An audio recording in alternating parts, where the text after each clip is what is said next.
What's up guys, it's Somi here and welcome to a brand new Liverpool news video, and in this video we will talk about the very exciting Anfield Road stand expansion which has been officially confirmed by Liverpool FC, which will take Anfield's capacity to 61,000 seats, and I will show you pictures of how the stadium will look like after it has been developed and expanded even more. So I'm very excited about this news. If you are excited as well, leave a like and let me know in the comments below what do you want to see on FIFA 22, because EA Play's early access will drop later tonight, so I will start recording the FIFA 22 Liverpool career mode, but I also want to do a create a club career mode, so leave your name suggestions in the comments below. What should be our FIFA 22 club name should be called. And I want to say a huge thank you to OneFootball for sponsoring my channel for this month. OneFootball is the home of football, my favorite app. I've been using it for years. You can find all kinds of football news on there, and also you can find the stats, the latest transfer news. I have been going there almost every day checking the Liverpool transfer news, because they combine the best and most interesting transfer news and football news. And you can find also interesting videos, stats, analysis, fantasy football tips, and all kinds of interesting football related content on the OneFootball apps, and it's completely free. So what are you waiting for? Make sure to download OneFootball using the link in the video's description, and you support the channel as well that way. Liverpool FC have confirmed that this Anfield Road stand redevelopment and expansion project, the background work has been ongoing during the off-season, and it will begin with an official groundbreaking ceremony which has been planned for next week. The redevelopment of the Anfield Road and stand will see 7,000 more seats added to Anfield, taking its capacity to more than 61,000 seats. So Liverpool Stadium will be becoming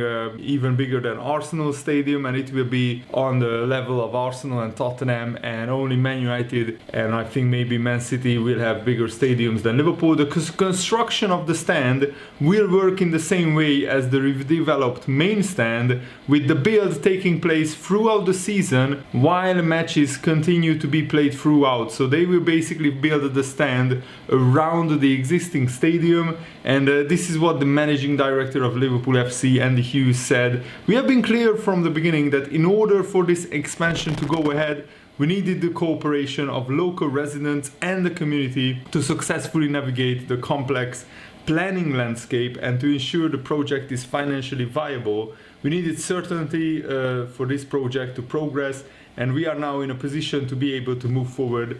We began this journey in 2014, and we are grateful to everyone for the contributions they made to bring this project to this stage. And the Liverpool City Council gave planning permission for this project in June 2021, so this summer basically. And when complete, the expanded Anfield Road stand is expected to create around 400 matchday roles, in addition to the 2,200 people currently employed in various operations at each home game, of which 95% are known to live in the Liverpool City region. So it's a good thing that this will create more jobs for more people. And the redeveloped Anfield Road stand is anticipated to be ready for the 2023-24 season. So basically 2 seasons from now it will be ready, and its design will see the lower tier retained and refurbished with a new upper tier built above it. So this stadium expansion will take more than 1.5 years to complete, which is pretty long, but it just shows that it will Anfield will look even more outstanding and even more brilliant. This stand will also see the relocation of the family park to a covered position. Throughout the design process, careful consideration has once again been given to Anfield's world-class atmosphere through the development of an acoustic and lighting strategy to match the one developed with the main stand, and these design plans will also provide additional pedestrian routes at the back of the extended stand into Stanley Park, and they will retain the 4-stand stadium configuration and character, and also they will include historical design references, which is a good thing. And even Sky Sports and other newspapers have reported that this is a great news for Liverpool. And what is very exciting is that by the end of the construction, which will cost around £60 million, the expanded Anfield Road stand will look quite similar to what the main stand currently looks like. So if you copy that to the other side of the stadium, the opposite side, then it will increase, of course, the historic venue's capacity to a whopping 61,000. And I think Liverpool are very, very close to having one of the most amazing stadiums in the world. Of course, it will not be as amazing as the newly built Tottenham Hotspur Stadium in terms of the facilities, the modernness and everything. But Anfield is unique. It's a historic stadium. So many famous nights, so many incredible historical moments have happened at Anfield. And I'm really, really happy that the current Liverpool owners, FSG, if they deserve credit for one thing, it's this, that, and of course employing Jurgen Klopp, but it's this, to remain at Anfield and to maintain Liverpool's history and heritage with this stadium. The stadium and Liverpool is very closely connected, and ask Arsenal fans or West Ham fans what it felt like moving from their iconic stadium to a brand new stadium, which of course was state-of-the-art stadium at the time, the Emirates or the London Stadium, but it felt soulless for many, many years. I'm not sure if even the Arsenal fans right now fully call it their true home, the Emirates Stadium. So I'm super excited about this news, and I really am looking forward to how the Anfield Road stand will look and how the stadium will look after the redevelopment has been finished. And I absolutely love this quote from Jurgen Klopp. He said, "The first thing that Kyle Gordon has said to me after the game, when I wanted to say congratulations for the performance of him, he said, 'Thank you.' And I said, 'Nothing to thank you, thank me for.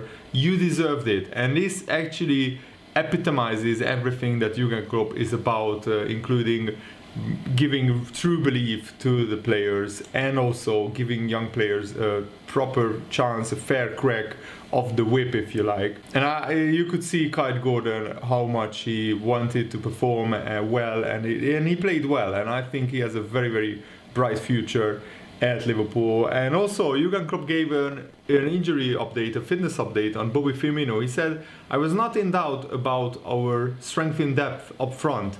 Bobby Firmino trained yesterday, first time with the team, not too far away from being ready. We have already 2 midfielders out. We should make sure that number doesn't get bigger. The start of the season is good for the squad for the most part, but there is a lot more to come." And Jurgen Klopp praised Takumi Minamino, saying that Minamino is in a really good moment. He didn't play too much, he came back from injury. Sometimes it's easy, sometimes not.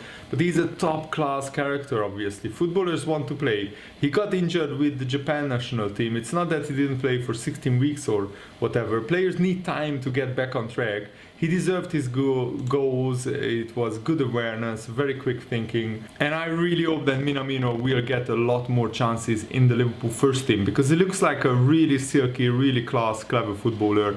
And I think it's much needed that Salah and Mane sometimes get rested and Minamino and Origi play in their place, because it's very important to rotate the Liverpool front line. And this is really a story that will make Barcelona fans very angry and very sad, because the Spanish outlet El Nacional has claimed that Barcelona were offered the chance to sign Mohamed Salah for just 40 million euros in 2017.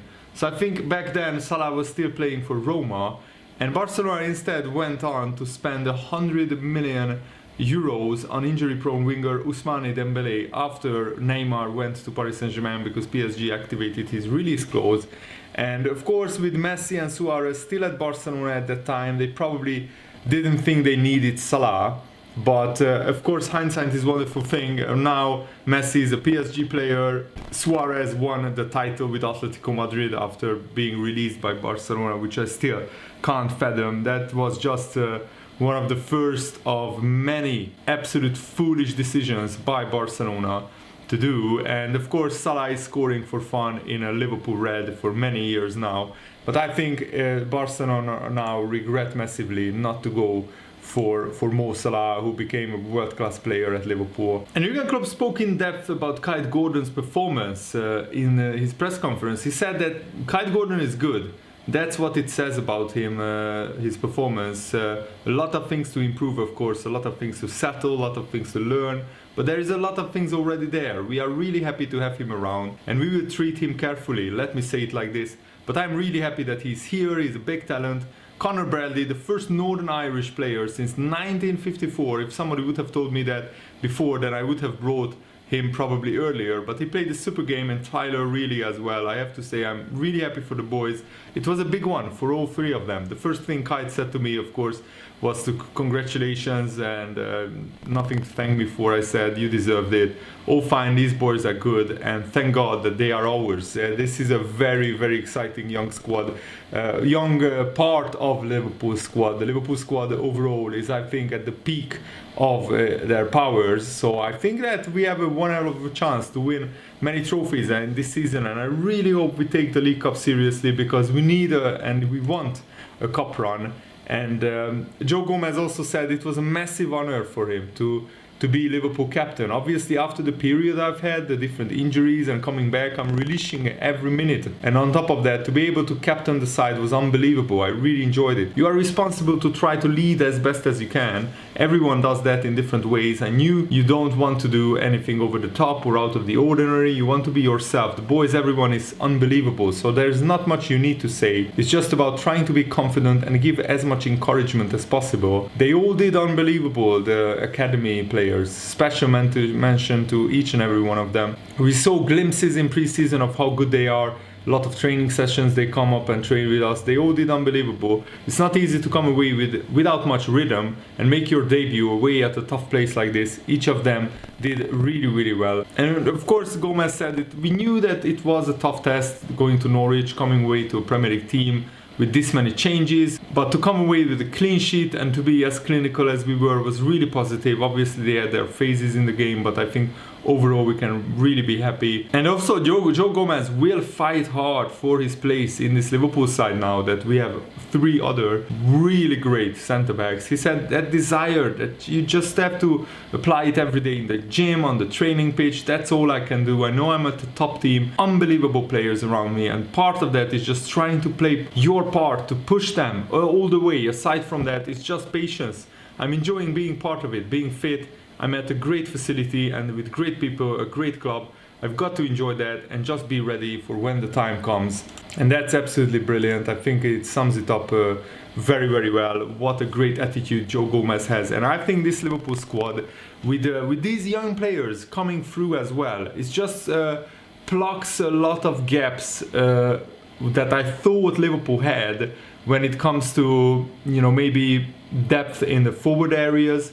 Jurgen Klopp is not worried, and I should be not worried as well, because if Jurgen Klopp is calm, then I think he knows that even if we get a few injuries, there are young players waiting in line to actually help Liverpool. Kyle Gordon could actually play in the Premier League if we have to play him, even though I probably doesn't have the end product, the finishing, but he has the pace and the trickery to worry defenders. And at just 16 or 17 years old, that's one hell of a compliment that I can give to him, that he could play for Liverpool as a substitute in the Premier League. And I really hope that he will be on FIFA 22, because I want to develop him and make him world-class player, like I made Harvey Elliott a world-class player on FIFA 21 as well. I'm really looking forward to FIFA 22, and thanks for watching. Hope you enjoyed this video. Have a nice day. See you later. Good night.